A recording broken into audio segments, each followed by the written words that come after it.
আমি আমার জায়ের বাড়িতে এসেছি। আমার ভাসুরের ছেলে একটা অ্যাকুরিয়াম নিয়ে এসেছে, ওই অ্যাকুরিয়ামটা আপনাদেরকে দেখাবো বলে এখানটায় এসেছি।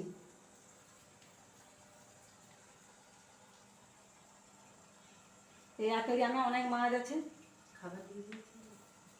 ওই দিদি, ওই অ্যাকুরিয়ামটা কত নিয়েছে? ৬,০০০ টাকা। মাছের খাবার কখন দাও?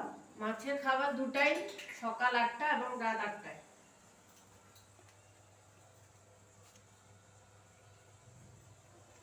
এই যে মাছগুলো সব নিয়ে এসছে, এই যে তুমি মাছের নাম জানো না? না, ছেলে জানে।